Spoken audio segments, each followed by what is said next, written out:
Wow! గుత్తొంకాయ curry చూస్తుంటే నోరూరిపోతుంది కదండీ! So, చేసుకోవడం కూడా సింపుల్ అండి. వచ్చేసేయండి వీడియోలోకి.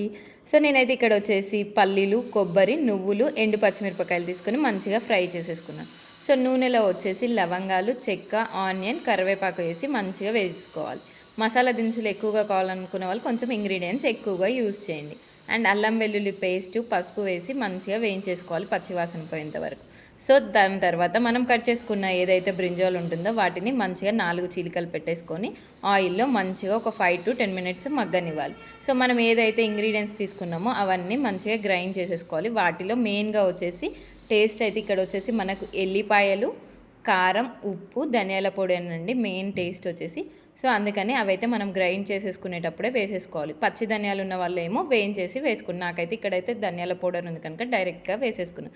సో, ఏవైతే ఫ్రై చేసుకున్న వంకాయలు ఉన్నాయో వాటిపైన అయితే మనమైతే మిక్సీ చేసుకున్న పౌడర్ అయితే మంచిగా వేసేసుకొని ఒక 5 మినిట్స్ అయితే ఆ కారం వాటికి పట్టేంత వరకు ఉంచాలన్నమాట.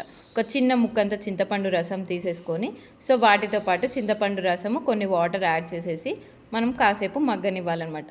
గుత్తి వంకాయ కర్రీలో ఎప్పుడు కూడా వాటర్ కొంచెం ఎక్కువగానే వేసుకోవాలి. ఎందుకంటే ఇక్కడ పల్లీలు వచ్చేసి వాటర్ మొత్తం అబ్జర్వ్ చేస్తాయి. చింతపండు రసము, పల్లీలు వచ్చేసి. అందుకని కొంచెం వాటర్ ఎక్కువగానే ఉంచేసుకోవాలి. సో, ఆయిల్ ఇలా పైకి తెలిపోయిందంటే మన కర్రీ రెడీ అయిపోయినట్టు. సో, టేస్ట్ అయితే సూపర్‌గా వస్తుందండి. సో, ఇదైతే వచ్చేసి మా పిల్లలకి లంచ్ బాక్స్‌లోకి అయితే ఇప్పుడు నేను ఇక్కడైతే చేసేసాననమాట. సో, మా పాపకి, పెద్ద పాపకైతే ఎంతో ఇష్టం ఈ గుత్తి వంకాయ కర్రీ. సో, వీడియో నచ్చితే లైక్ ఇవ్వండి.